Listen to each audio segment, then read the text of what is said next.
Olá! Hoje nós vamos estudar os capítulos 11 a 13 do livro de Marcos. Agora nós vamos estudar o capítulo 11, versículos 1 a 11 do capítulo 11. Jesus estava a caminho de Jerusalém, também perto de Betfagé e Betânia.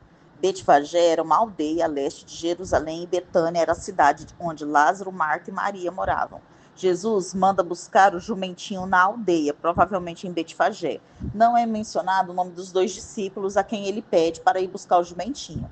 Jesus antecipou que perguntariam aos discípulos sobre o jumentinho e não se sabe se Jesus havia feito arranjos ou se foi o agir sobrenatural de Jesus a respeito dessas coisas. Os discípulos pegaram o jumentinho e colocaram suas capas nele, como se o estivessem selando, e Jesus montou no jumentinho para ir a Jerusalém. Ao fazer isso, cumpriu-se a profecia de Zacarias 9, versículo 9. Vestes e ramos das árvores eram tradicionalmente espalhados pelo caminho para se receber um rei.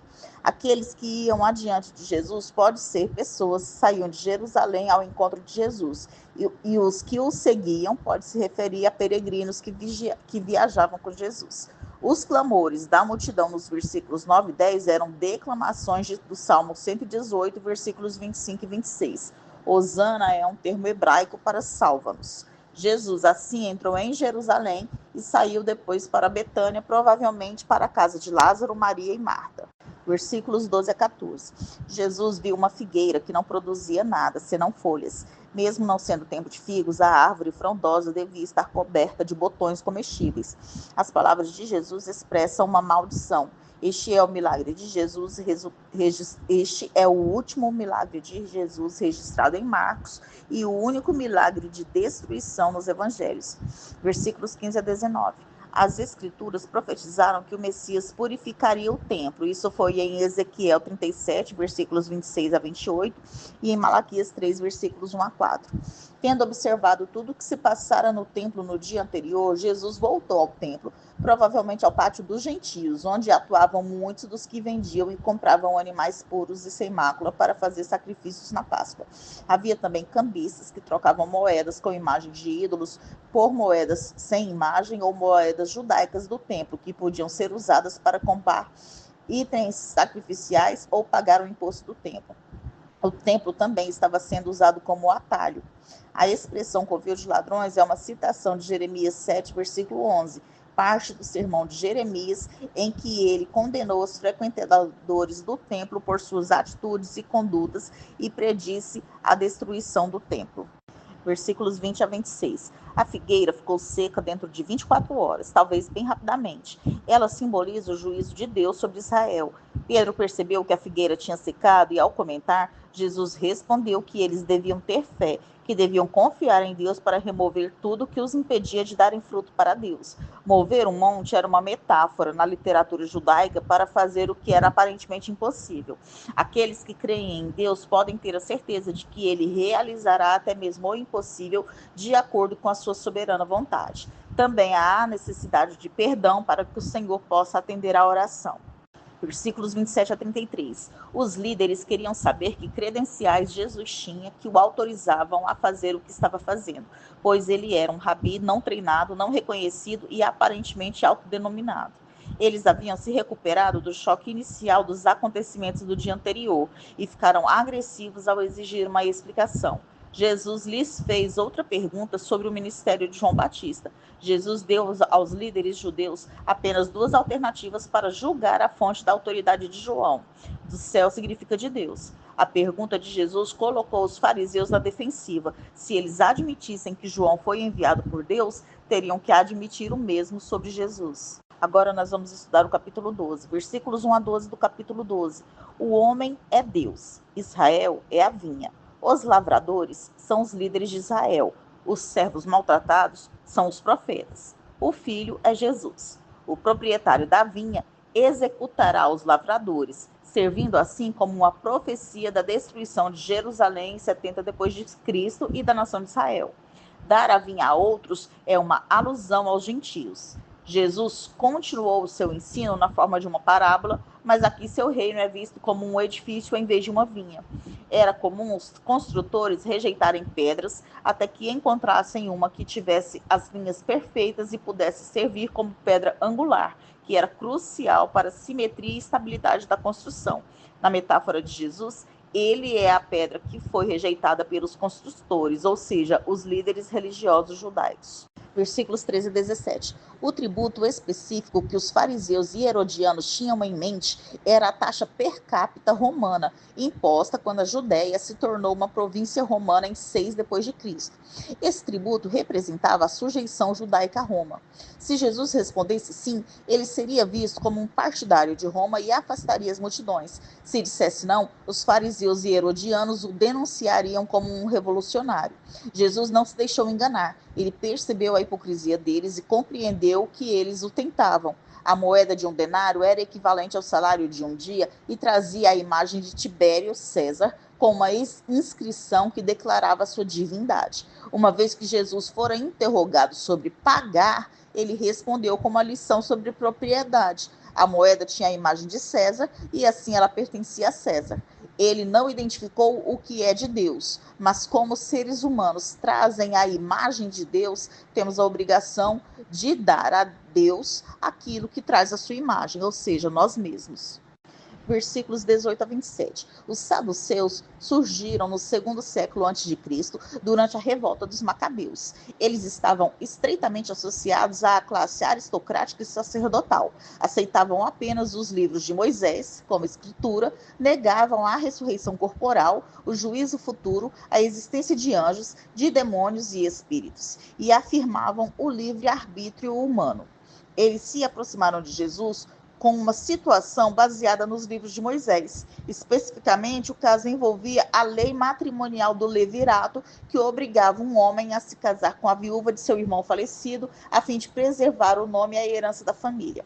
A pergunta deles pressupunha que a vida futura será semelhante à vida temporal, mas Jesus declarou que a vida após a morte será diferente da vida na terra.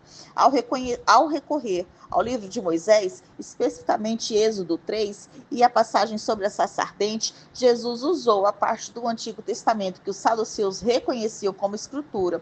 O ponto da citação do Antigo Testamento é que Abraão, Isaque e Jacó havia muito estavam mortos no tempo em que Deus falou a Moisés, mas Deus declarou que ele era o Deus deles. Ele falou: eu sou o Deus de Abraão, de Isaque e de Jacó. Uma vez que Deus não é de mortos, mas sim é Deus de vivos, eles precisam ainda estar vivos na vida após a morte. Versículos 28 a 34. Esta é a primeira vez que um escriba individualmente aproximou-se de Jesus. Ele queria saber qual era o primeiro dos mandamentos. Os rabinos tinham contado 613 mandamentos nos livros de Moisés. Eles classificaram 365 como proibições e 248 como mandamentos. Dividiram ainda os mandamentos em mais graves e menores.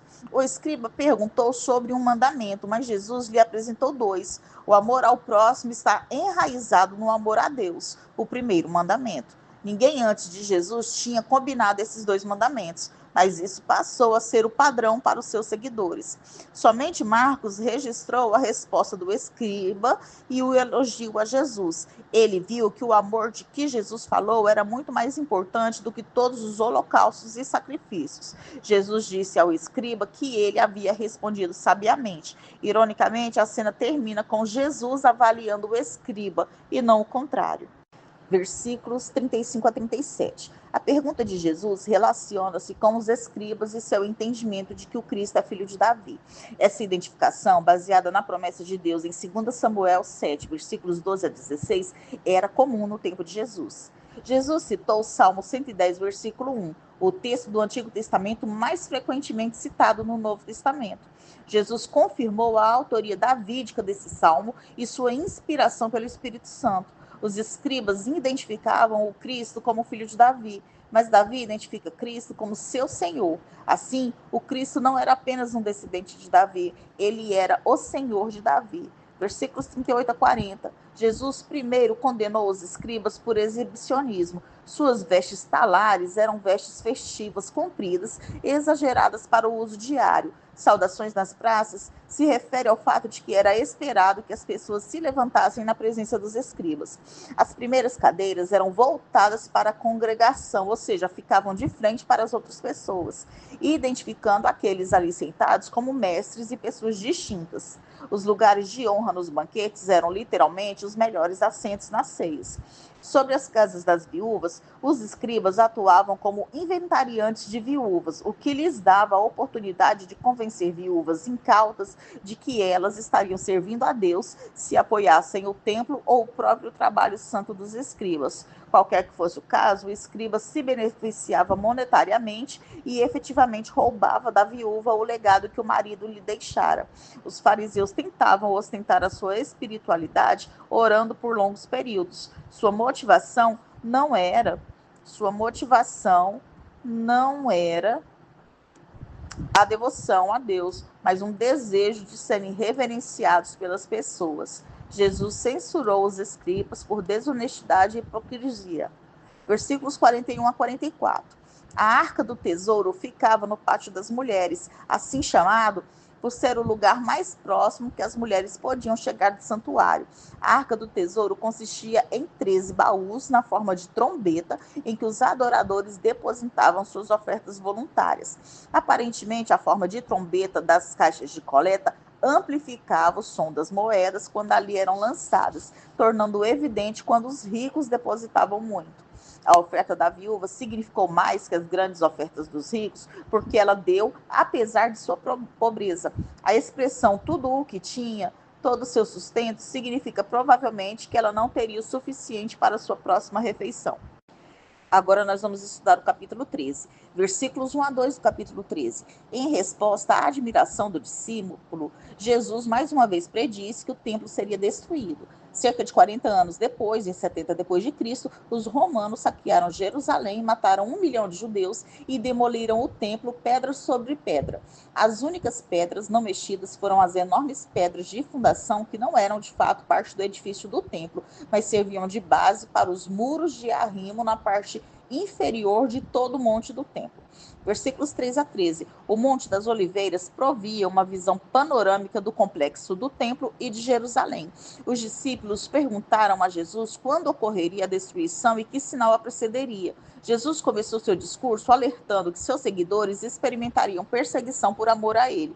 Muitos falsos profetas surgirão afirmando serem Messias e libertadores, oferecendo-se como a solução para os problemas do mundo.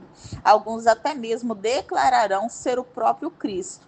O princípio das dores são os sofrimentos que antecedem a vinda de Cristo. Os falsos mestres, a perversão dos ambientes político, social e físico no mundo, anunciarão que a vinda de Jesus está perto. Perseguições aguardam aqueles que se lançarem à proclamação do evangelho em todo o mundo. Alguns cristãos experimentarão traição por membros da família, que até mesmo os farão morrer. Jesus não adverte seus discípulos para que lhe pudessem buscar segurança, mas para que perseverassem fielmente. Versículos 14 a 23. O abominável da desolação aponta para a profanação final feita pelo anticristo do templo de Deus. Alguns entendem como um templo literal e reconstruído, e outros entendem como o povo de Deus. Este acontecimento foi prenunciado na destruição do templo de Jerusalém em 70 depois de Cristo.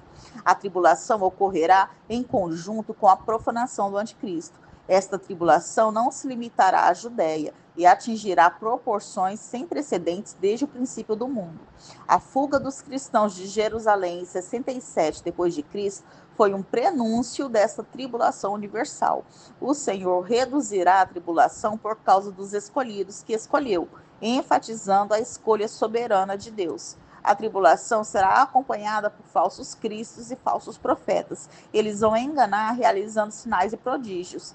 A observação de Jesus de que até mesmo os próprios eleitos poderiam ser enganados enfatiza o caráter atraente dos milagres dos falsos profetas. Porém, Deus protegerá os seus, de modo que eles não crerão em um falso Messias ou profeta. Jesus faz uma advertência profética para que as pessoas fiquem vigilantes. Ele contou aos eleitos refugiados do futuro tudo aquilo de que precisam para saber como evitar serem corrompidos e enganados pelos emissários de Satanás. Versículos 24 a 27. Assim como Jesus advertiu sobre os sinais terrenos que ocorrerão antes da tribulação, ele também falou de sinais cósmicos depois da tribulação. Ele declarou que as forças que estão nos céus serão abaladas como por um terremoto celestial. Se a primeira vinda do Filho do Homem foi caracterizada por sofrimento e humilhação, sua futura vinda, no fim, será uma declaração aberta de sua glória divina, acompanhada de visíveis manifestações desse poder e glória. Ele redimirá o eleito, restaurará a terra devastada e estabelecerá o seu governo sobre a terra. Uma determinada quantidade de anjos retornará com Cristo para reunir os eleitos. Versículos 28 a 31. Assim como o momento em que os botões da figueira se transformavam em folhas era um sinal da proximidade do verão, os acontecimentos que Jesus descreveu como o princípio das dores devem ser uma clara indicação da volta de Cristo. A geração que não passará até que todas as coisas aconteçam pode ser a geração contemporânea de Jesus, que viveria para ver a destruição de Jerusalém e do templo em 70 depois de Cristo, ou a geração que estará viva quando o fim começar. Passará o céu e a terra, porque são temporais por natureza. No entanto, as palavras de Jesus não passarão. Somente Deus pode fazer essa reivindicação, ou seja, as palavras de Jesus são tão certas e permanentes quanto a palavra de Deus. Versículos 32 a 37. Jesus apresenta este completo discurso sobre o fim dos tempos para que os discípulos estejam de sobreaviso. O ponto principal desta parábola sobre um homem que se ausenta do país é a permanente prontidão ao desempenhar as responsabilidades dadas por Deus. O repentino retorno do dono da casa corresponde à repentina vinda de Jesus. Em lugar de especulações sobre o momento exato dos acontecimentos do fim dos tempos, todos os discípulos devem ficar vigilantes. Nós terminamos aqui o estudo dos capítulos 11 a 13 do livro de Marcos.